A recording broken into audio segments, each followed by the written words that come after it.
I'm Suzanne, and today we have the whole creative team for the game Roll for Initiative that is now in production at Full Sail with Nerdz Garage and Zygobot Studios. Hello, team. Hello. Hello. Hi. Hi, welcome. Thank you for doing this interview. If we could just go around and introduce yourselves and tell us a little bit about, since we are working on it at Full Sail with Zygobot Studios, what brought you to Full Sail and the Master's Program? Dylan? I'm Dylan. I am the creative lead for Roll for Initiative. And Full Sail's Bachelor's Program brought me to the Master's. And what was the Bachelor's you did? Computer animation.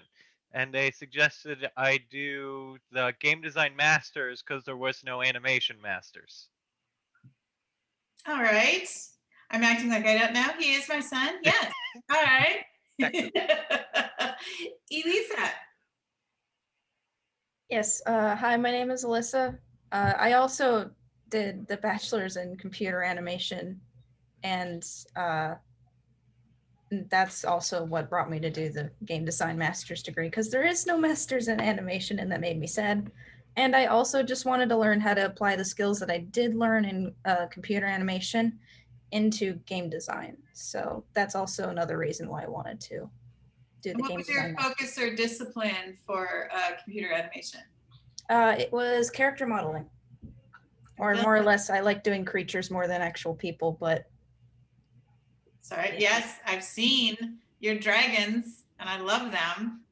Dylan, what was your discipline? Compositing.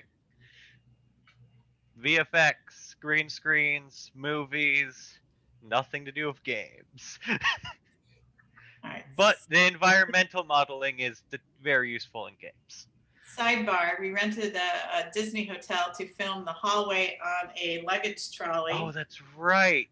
For his final project. Tell us about that. We got a hotel at Disney, somehow find it in a part of the day where no one was there, and put gaffer tape along the walls, floor, and one on the ceiling as trackers.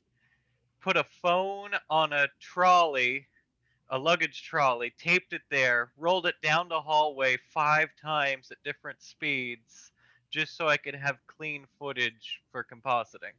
And turned it into? A Star Trek starship hallway. It's pretty cool with the doors opening and closing that. Nice. Michael. So hi, I'm Michael. I'm the design lead for the game. The reason I came to Full Sail, I've actually been wanting to go there since 6th grade, where I got a flyer in the mail and I was like, there's a school where I can make video games. And then I set my sights on that and just went for that for the rest of my high school. And then I graduated and went there for the game design program. And I graduated from there and I said, I want to keep doing the master's. Just keep doing game design. So did you have a discipline in the bachelor's, the game design? There wasn't necessarily disciplines like there were with the artist one, but I did focus into like level design, like systems design, stuff like that.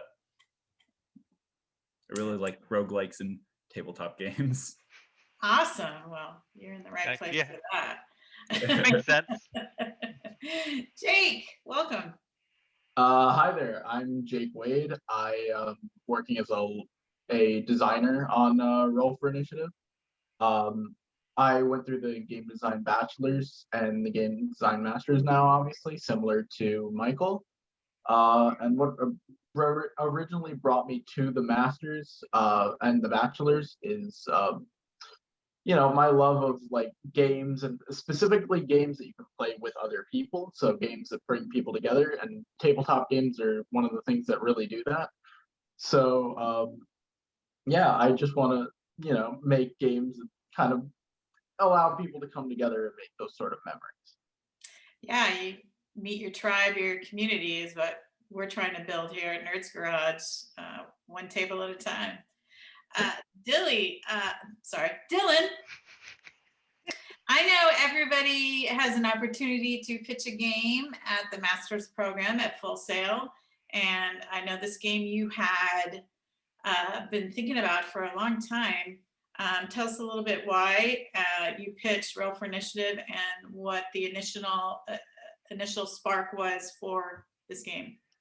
I actually did not know I would be pitching a game up until a week before I pitched it. When they said, hey, this batch of 5 interns, now that we're virtual, everyone pitch a game. And before that, I had been thinking I wanted to make a Dungeons and Dragons video game, so I cobbled together a pitch, and Roy really liked it. So that became one of the 4 games that got accepted that day. And Roy is? Oh, he is the teacher in charge of the indie capstone studio in And Zygobot Studios, yeah. And what was the breadth of the idea? Did you have more than just D&D for people to learn, or? It was, I was talking with then production manager for Indie, Bill, and he had been wanting to get into Dungeons and Dragons and knew people that wanted to get into it, but the idea of all the books and expenses and gathering around the table, especially when this is a week into Corona, he was like, maybe you should make a game that introduces people to tabletop gaming. And then I rolled with that idea. Well, it seems like the perfect time for it because D&D is exploding, becoming more common in the gaming world. All right, so once a game is pitched, shadows start working on it, and you 3 were shadows and picked to work on this game. What did you think of Roll for Initiative? I can start, sure.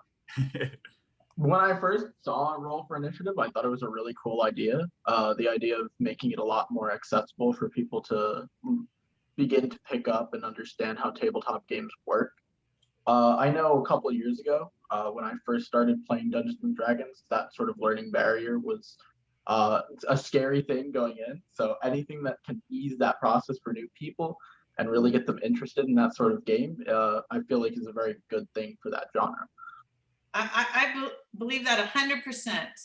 D&D has been played in my house for the last 4 years, and I've been scared. I've listened to it, I've watched it, and I think there's a lot of people that think, oh, I can't do this. I don't understand it. There's so much to know. And I think this is the perfect timing for this type of game.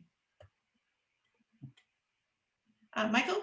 I was gonna say, for me, right about when like the quarantine started and Corona and all that, a friend and I had been playing Divinity Original Sin 2 together, and we had found like a lot more time to do it throughout that. So instead of kind of like sitting in my room by myself playing video games, I like got to sit there and play it with someone else. And I remember like my first day on Roll for Initiative, I was like, all right, so what's this game? And Dylan was like, have you ever played D&D or Divinity Original Sin 2? And I was like, I've played both of those. Yes. So I was like, all right, this is the game I want to play on. Like, that's like an immediate excitement factor. Yeah. Like, if I can make something and like work on something that brings people together, I'm all for it. Alyssa? As for me, I've always wanted to get into D&D, but my first attempt failed because our group sort of dissolved after like 2 sessions, and it made me very sad. That actually happened at the beginning of when I was in the bachelor's. I joined a D&D group, and they kind of just disappeared. But when I was assigned to Roll for Initiative, and I learned what the game was about and how it was going to introduce people to D&D, it's like, that's perfect. I want to know more about D&D, so I'll learn more while I work on this game with everybody. And it's been really fun working on Roll for Initiative so far. Mm-hmm. So we've at least taught one person about D&D. Yes. Yes. We have succeeded at teaching one person how to play. Mm-hmm. So I know the Shadows, you start with a game and then you move on to other games, and we're very fortunate that you guys are still on the game. Can you explain why you're still here, why you're still committed to seeing it to fruition?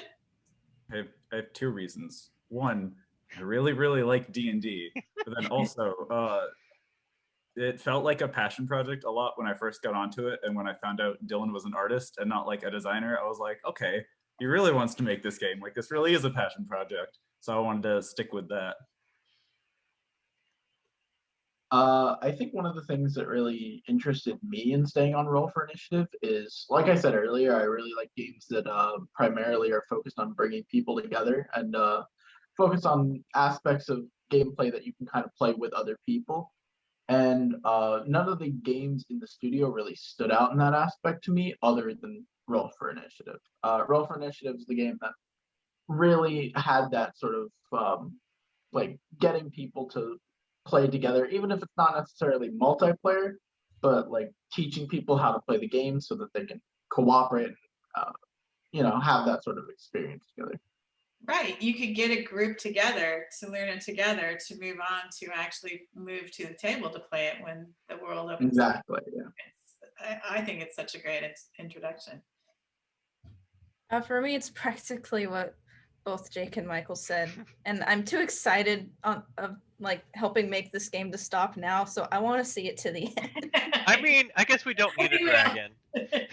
No, I'm making the dragon, and you can't stop me. All right, I hope we have some dragon art we can throw up during this interview. I know we have initial sketches from you. You're a dragon artist, aren't you, Alyssa? Yes, I do have the initial sketches done. I'm still working on the coloring right now. I don't want to show it.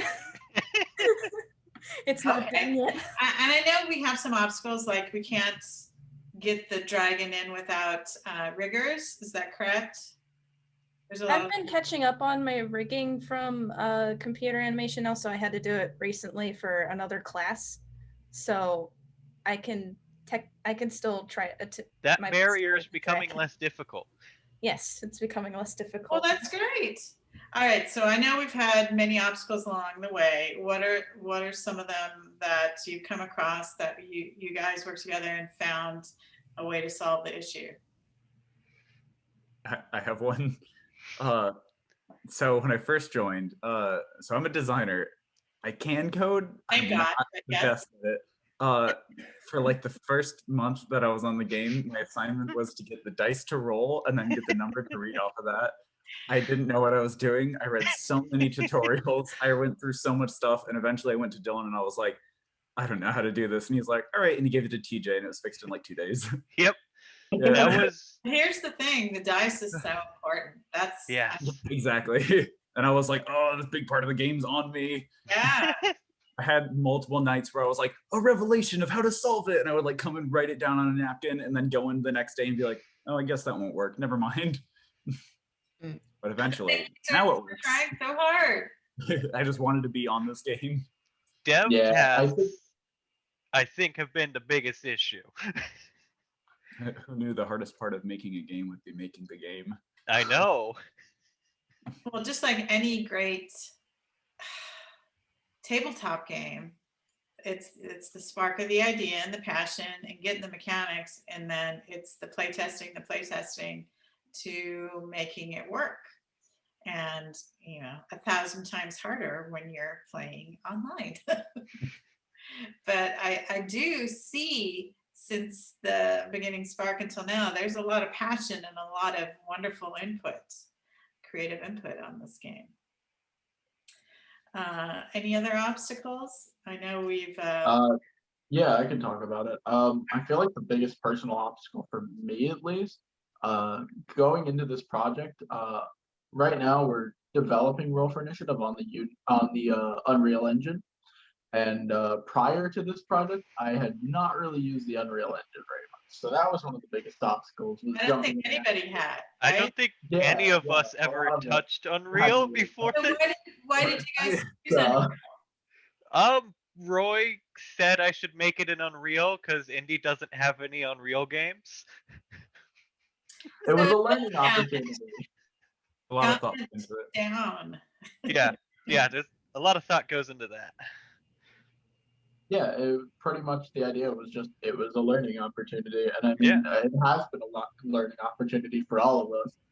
I love Unreal now. What we were doing first going in, so but now I think we're a lot more confident with Unreal Engine. So I mean, learning accomplished. Absolutely. I think almost like Kismet, how this group came together. I think the group dynamic is very strong. I mean, you all have different disciplines that you're really good at, but I think your personalities, from the outside, in my opinion, meld really well. How do you guys feel about the group dynamic? I love it. It's kind of perfect. Yeah. We always have fun during all of our agree, meetings, Cameron. so. Pretty good. Oh yeah, I've been introduced to like SCP and so many other things through this. Thanks. I'm very Friends, grateful like, for all those sleepless friends, nights. I could not picture a different group to be making this with. Of course, we call it Skyrim too. Yes. Yeah. Oh, we call it plenty of names. Oh yeah. in I think the background. first name when Skyrim 3. when you guys joined, it was "Please Don't Crash." yeah, I remember those days. Yeah. We've also had just Don't Crash. Yes. Yeah, it's gone from rags to riches, and now we're like almost there on not crashing. Yeah. We confidently were able to switch to Skyrim 2 at some point, and I think now, just maybe, we can go to Fallout 76. Fallout 77. 77. Right. All right. So since we've talked about it quite a bit, Michael, do you have some images or the game that you can throw up so we can actually see it or do a demo of it? I can do both. Awesome. So first, I cannot screen share. Oh, let's. We can talk about it for a minute. So I got a PowerPoint with some screenshots from the game, and then we can go through at least the first level. I know is functioning up to par. You can try now. Yeah. Awesome. So here's the title screen of the game. Gorgeous. This was really fun because Dylan was like, all right, we need a menu, and that just happened to be the same month that I was working on like doing cutscenes for another class. So I was like, I can put together a little cutscene thing for the main menu. So in game, when you hit play, a little cutscene plays, and we'll see that later. But I'm very proud of that, and I got to set up a little scene for it. Here you can see in game what it looks like. There's a heads-up display with all sorts of attacks and weapons on it. You can see literally D&D character sheets on the table. I love that was included in it because that's such a major portion of what the game is, what makes it fun. And you'll actually notice, if you look at them closely, you'll see they're my actual character sheets from campaigns that I've been in. That's sweet. It's nice, by the way. What's that? Nice dice on the sheet. Yeah, thank you. You can also see the dice here while you're attacking the enemy. It's not the best picture. You'll see it better in game, but there's the dice rolling that it took me so long to add. Here's some of the environments. We got water, nice lighting, all sorts of stuff. All right, do those skeletons come to? Oh, I see, they do. So these ones do come to life, but the ones in the water, they don't. But this is a big terracotta army that when you walk in, this comes to life, and you have to fight all of them. It's gonna be very fun. And then here's the boss fight at the end of this level. Lots of skeletons all around it. You're not the first to challenge him. You probably won't be the last. Then here onto the third level, which is still. Oh, what's that? Go ahead. Here's the third level, which is still being worked on. But there's the entrance where you come in. Here's some different rooms in there. We got a little library with enemies who are looking for stuff. And then, of course, this ends with the big scary door, as requested by Dylan. Very specific instructions there. A big scary door, and I don't want to spoil anything for in games, but there may or may not be a dragon fight on this level. Okay.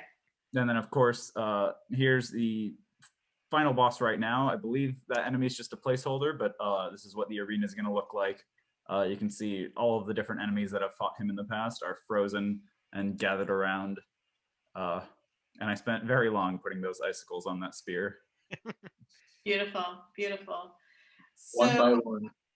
Yep. At this point, the game is where you can go in and be a character, pick a class, go through levels, learn how to fight, learn how the dice and the consequences of the dice. Is that where we're at so far?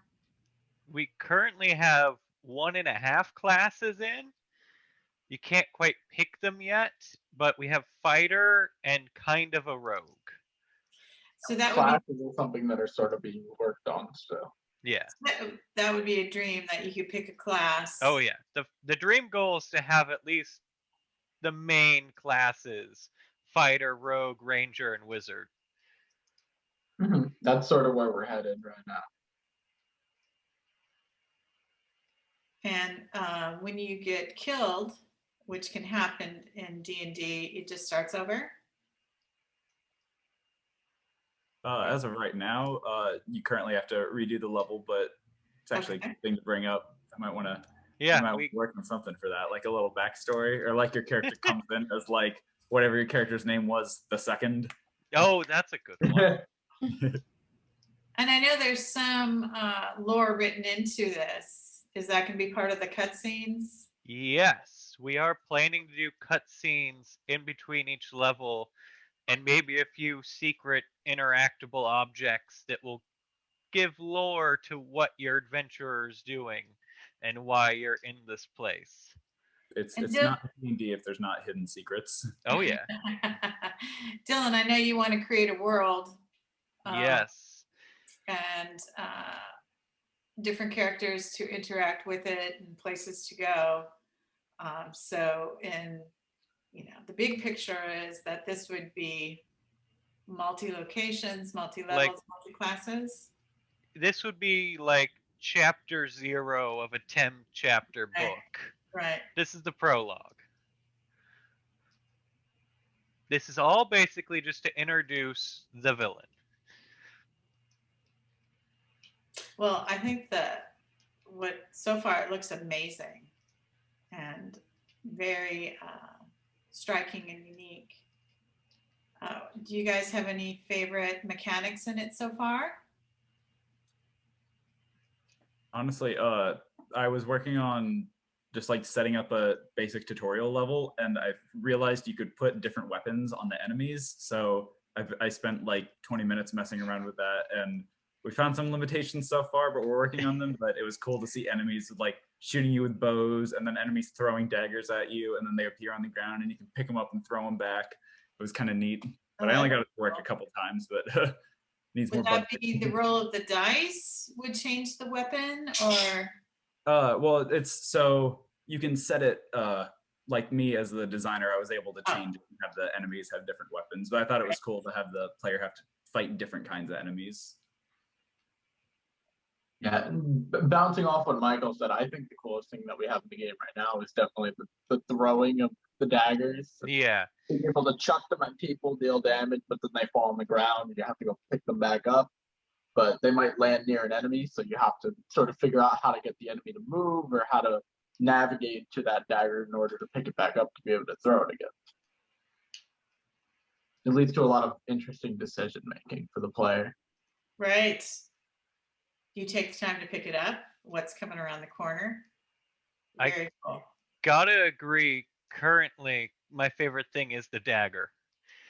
It is just kind of fun to actually see the player throw it, and then it's just on the ground right where you hit the enemy.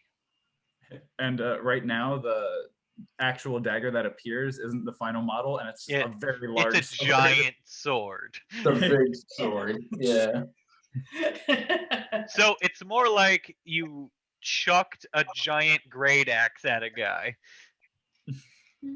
Grab one of our big swords over here. So working on this game, besides a passion project for you, and you're all very interested, has it made you stretch your creativity? Are you out of your comfort zone? Are you learning new things?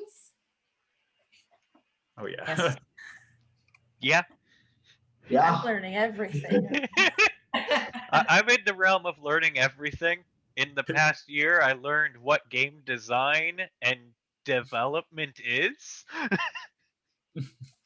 I learned there was a difference. Yeah, there's a notable difference. And how has it been working virtually? I mean, you guys were the first master program, this designing a game completely virtually.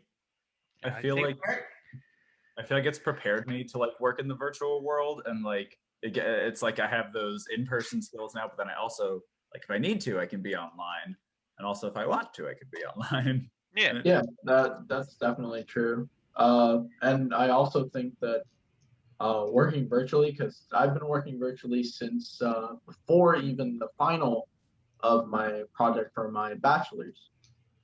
And working on that team compared to working on this team, one very much showed me the don'ts of what to do for working online with some of my teammates for that project. And then on the other hand, um, this project has definitely shown me like the do's of what to do and has taught me a lot about working online with others.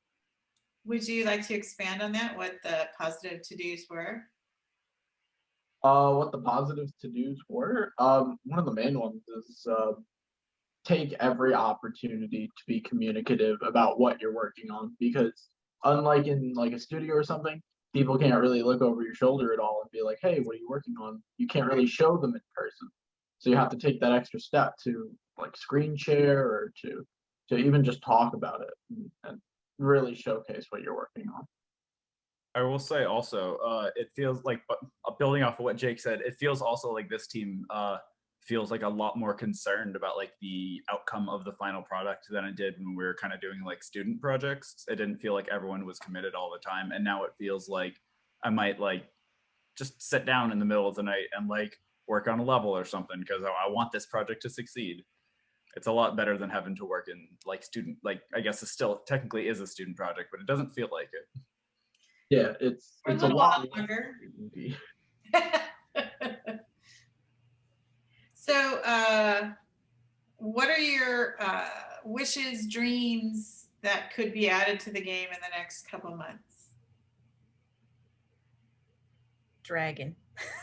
We all want to see the dragon. Dragon? Yeah. Dragon fight. Yes. I would like to help with like some of the animations and cinematics for any sort of like fighting cutscenes or something. Oh yeah. That's something I would love to work on. I want to get the Death Knight fighting, like riding on top of the dragon or in the same area with the dragon. I just want the Death Knight and the dragon fighting. Yes. Well, I have a wish, since this is a Nerdz project. D&D is so story driven and descriptive. I am very much looking forward to the cutscenes that do tell the story. Is that something that's going to happen? Excuse my cat.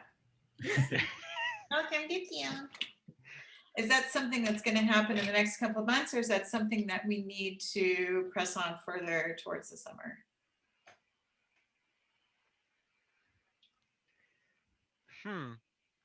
Would like to work Scheduling. on in the next few months, but it may have to be Hopefully, pushed off due to other things that are being worked on right now.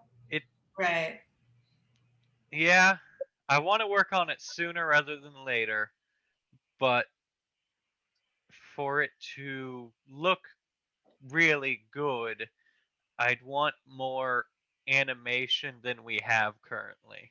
Yeah, Alright. the animation might take a bit of time.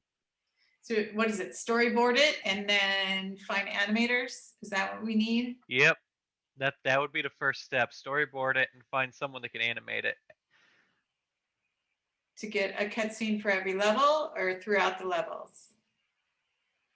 Like you hit the first, before the terracotta army, would there be a cutscene to the story behind them?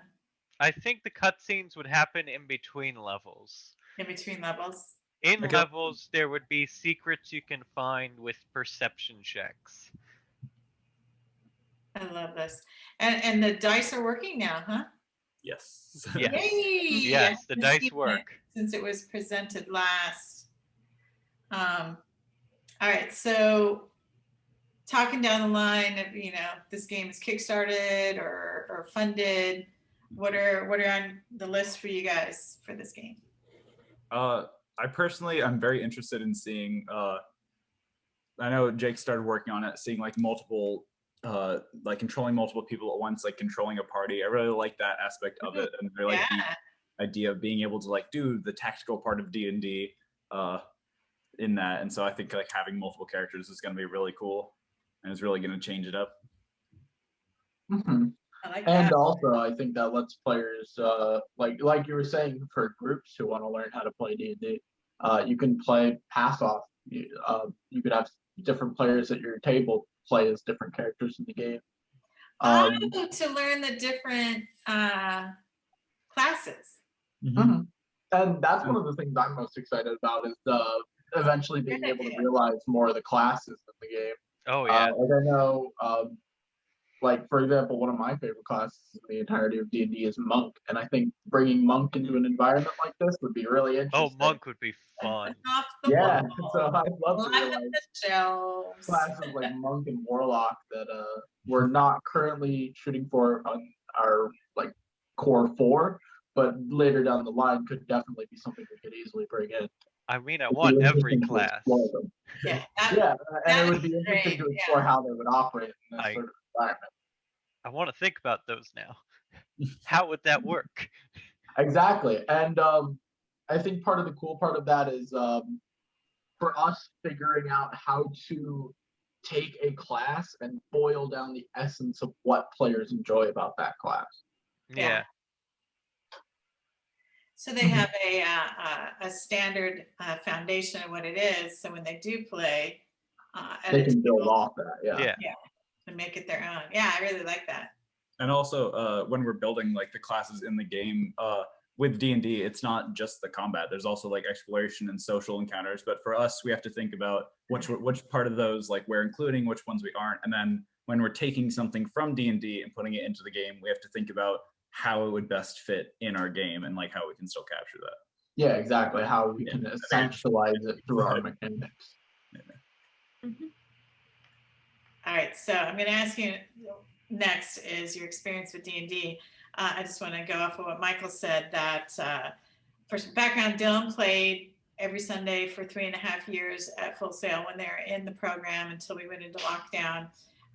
So that was in my house every Sunday, and recorded it and listened to it. I was still afraid, wasn't going to do it, went into lockdown, and Dylan's father, my hubby, said, let's start a game. Why don't you play? So we ended up getting two of his friends, my husband's friends from elementary school.